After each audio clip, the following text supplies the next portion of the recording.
Hello and welcome back to the railway. Firstly today we'll get this L1 with the crimson and cream coaches back round to the passing loop.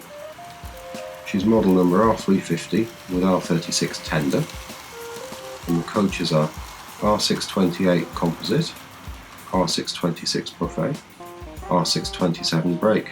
They were all available 1963 to 65, and the L1 was available 1960 to 67. Smoothly through that crossover there, and then we'll close those points behind her, and then we'll back her up, bring her to a stop, and then we'll get her separated from the coaches and beyond points 9, and we'll open those so she can cross over onto the inside line, and we'll close those behind her, off back around the inside line towards points 18, so we can get her in towards the turntable here, smoothly on. And now we'll rotate clockwise, and then we'll ease her off the turntable back towards the engine shed to a gentle stop just before the buffer stops there. Now switching point 17 so we can get the beautiful Brush Type 2 Diesel Electric Locomotive out onto the inside line. Close 18 there, and this was model R357, and she was only available in this colour in 1962. And we'll close point 9 behind her, and then we'll back her up to pick up these crimson and cream coaches, and we'll take her back beyond the other double crossover, points number 10. Gentle stop, then we'll open number 10, and bring her through. Slight stutter on the diamond crossing there. And then we'll close number 10 and off around the layout. Doesn't she look great coming through there? Effortlessly past the signal box and the windmill there. Beautiful noise she makes. Looking good coming around there.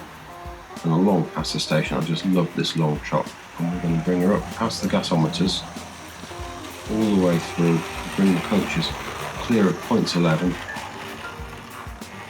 Nice stop there. And then we'll open number 11, back her into the sidings at the station there. Just look at that as she comes past the gasometers, beautiful. Down into the station sidings. Now we'll leave those there, and we'll go beyond points 12 and switch them, and then we'll roll back and pick up the maroon coaches. And out past the gas holder, R364, and the oil tank, R372. These were available 1960 to 62. We'll switch points 11 there and off around the layout. Now we're going to open points number 7 and bring her onto the outside line. Nicely behaved through there, all those coaches coming through, and we'll close point 7. Now around the third radius curve, a little extra power to climb with, and we're going to bring her up here to a gentle stop. So I think we'll uncouple her and take her off the track so we can have a better look at her. We'll just ease that off, and that magnesium pulling at the track there. There we go. So here she is, trying Railways version of the Brush Type 2 Diesel Electric Locomotive. In this livery, she was only available in 1962. From 63 to 67, she was available in Brunswick green. Matte and gloss versions were available, and she had a platform grey roof, and she had a yellow warning panel across the front here. During that time, in 65 and 66, another blue version was available, had a white roof and a white stripe along the side, and this also had a yellow warning panel across the front. In 1968, she changed to electric blue, and she had a full yellow front this time.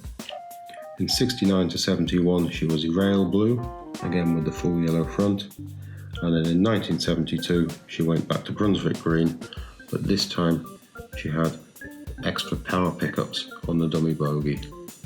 Looking in more detail here, we've got the buffer beam painted in red, we've got oval metal buffers, and we've got the standard trailing decoupling.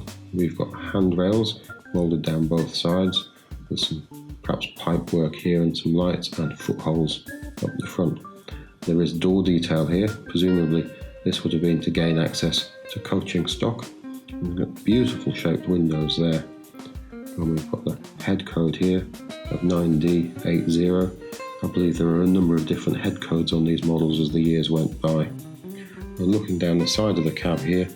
We've got some riveting, and we've got a running number of D5578. We've got handrails of either side of the door and even a door handle. And we've got a foothold there, and we've got a ladder up the side of the bogie. And this is the X337 motor bogie. And it's got beautiful moulding all the way along. And we've got lovely vents running along the top edge here. And moving on down this side, we've got a number of windows in line with the vents. And we've got this beautiful British Railways logo here with the red line holding the wheel. And another vent here. We've got lovely fine detail running along this bottom edge. Some fine rivets along here. We've got these enormous vents along the sides here. And this is the dummy bogie. Along here, we have a wonderful set of steps up the side of the locomotive to what looks like a filler cap on the top here. We'll have a look from the top in a moment. And again, moving along to the other cab, we have handrails down each side of the door and a door handle. We've got the footstep just underneath the cab with matching ladders on the bogie there. And there we have the running number again, D5578. And looking at the other cab end, I think the details are identical. I did forget to mention we've got some lights moulded in here and what may well be lamp irons. We are losing some paint detail on the buffer beam here. I think these windows really are a lovely shape. And looking at the other side of the locomotive here, we can see we've got a different window configuration and the vents are in different places. We can see the BR logo here. We've just got a little bit of loss there to the transfer. And again, we don't have the steps running up the side of the locomotive here. Looking from above here, we can see the moulding around the windows. It really is quite pretty. And then when we come up to the head code here, the roof shape really is nice. Where all these panels join together, it's quite a lot of detail. Moving along the roof here, we've got lots more panels, vents and access hatches. Here we have the footholds and grab handles running up the side of the locomotive all the way up to this filler cap here. Now we've got a beautiful riveted plate here and a huge vent there and another plate, a circular one, riveted on this side here. Lovely detailing. And here we have the underneath of the motor bogie. The moulding really is nice along the sides of these. We've got the coupling just held on with a flat head screw there. We have drive wheels at both ends and the centre wheel is a dummy just moulded into the bottom plate of the motor bogie. We've got a traction magnet fitted underneath here at both ends, which gives us the extra help, the magnadhesion effect, and it really does stick. Looking between the motor bogie and the dummy bogie here, we've got what must be the battery box, and we have a number of access hatches down the side of that, which is quite interesting. And it says built in Britain here, and it says Triang R357. And interestingly, it seems to have a maker's plate here. It says Brush Traction, England. Looking at the dummy bogie, there's plenty of detail down its edges. We have all plastic wheels, so there's no additional pickups on this model. Each of these wheels is on a sleeve and they rotate separately on a single axle. So we can see the screw which holds the roof on is straight through the centre of the battery box. So we'll just loosen that and then out she comes, and then we'll have a look inside. Now we have the screw out, we can just lift off the roof and have a look inside. So it's basically a two-piece moulding. You've got the main part and the roof. This is where the screw would secure the roof on. There are two clips missing at either end there, which would secure the roof more firmly into these holes here, but it doesn't affect the overall look of the model. And we can see, if we look in here, we've got the glazing strip printed with detail along there. If I turn that over, we can just see there's another strip there that gives you the detail through the windows. And we can see we've got the weight in this end there. This is where the battery box just clips in. There's a tiny piece of moulding missing here around where the motor bogie sits, but doesn't affect its performance. So if I just put that down, we've got the spring clip here which holds the motor bogie in. And if I just push that along, we'll take that out and we'll have a look at the motor bogie. So this is Triang's X337 motor bogie. in some ways it's quite a simple design, and in other ways it's quite complicated. So it has no real wiring in it. All these copper contacts collect the power from the wheels and then bring it down to the brushes. And we've got an armature that runs right the way through it with a worm on either end which drives the wheels.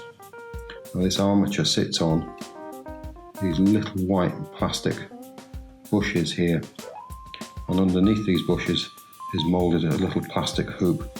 Now this degrades and simply rots away and becomes broken, and then that causes the armature to sort of oscillate up and down like that, and I believe that's what causes the growly noise, because they sit on top of the traction magnets. If I hold that up, whether you can see the traction magnet there, so the armature assembly sits on top of the traction magnet, and all that's held in place with the bottom plate, which is plastic, and these can easily become warped or broken.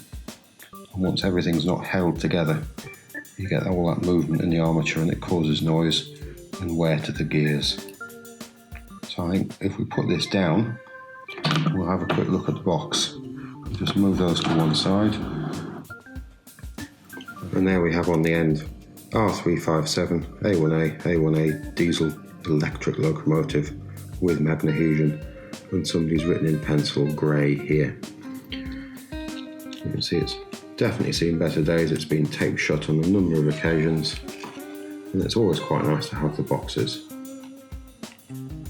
So I think we'll get this little lot back together and back on the track. We're just getting that back on the track now, and we'll hook up the coaches, and then we'll have a swift look at them. We'll just move on and have a look here. There's the full parcels coach, model number R.425, had a running number of 80531. She was available from 62 to 67, and we'll move on and have a look at the composite coach.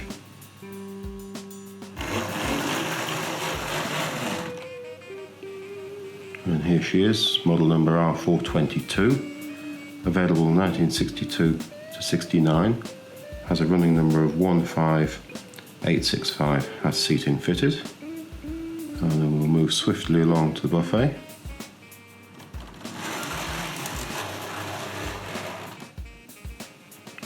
There we go, we can see she has seating fitted. She has a running number of 1805, model number R.424, available from 62 to 68. And this is the one of the rake which has a separate roof moulding. Lots of extra detail. Now we'll move on to the brake coach.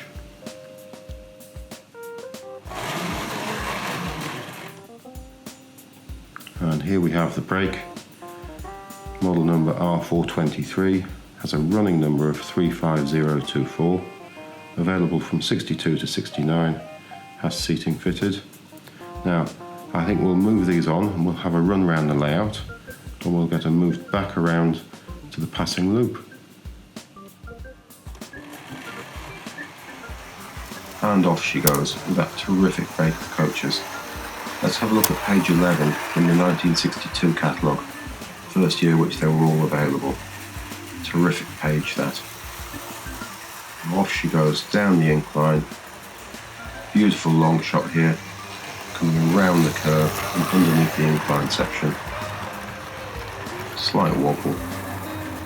Through the points onto the passing loop, and then we'll bring her all the way through to a stop, and then we'll close the points, and then we'll back her up. A gentle stop. Now we'll open points number 9, the double crossover, and then we'll move the B12 back towards the engine sheds. Beautiful smooth run of this. Off she goes. And then we'll bring her smoothly across the double crossover, and then we'll close points 9 behind her and off round towards points 18, and we'll bring her to a stop, and then we'll change 18 and 17 to number 14B, and then we'll rotate clockwise on the turntable here, and then we'll bring her gently up onto the turntable, and there we go. Now we'll rotate counterclockwise. We'll turn it all the way around,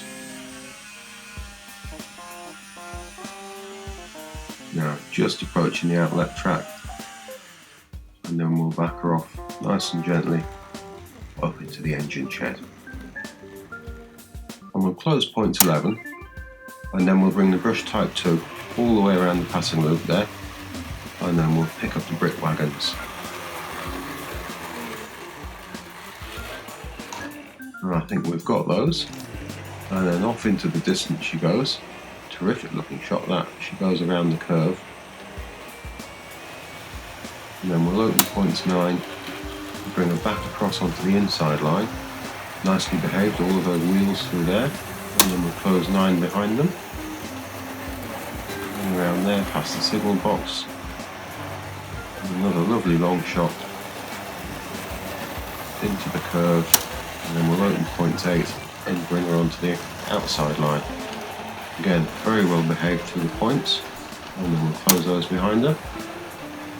Off into the distance behind the station there, and then we'll bring her up all the way up to the incline effortlessly as she begins to climb. That magnetization really does give it the extra power. That's a heavy load, those brick wagons with all those sleeved wheels. We're going to leave it there this week with page 6 from the 1962 catalogue, the year the Brush Type 2 was first introduced.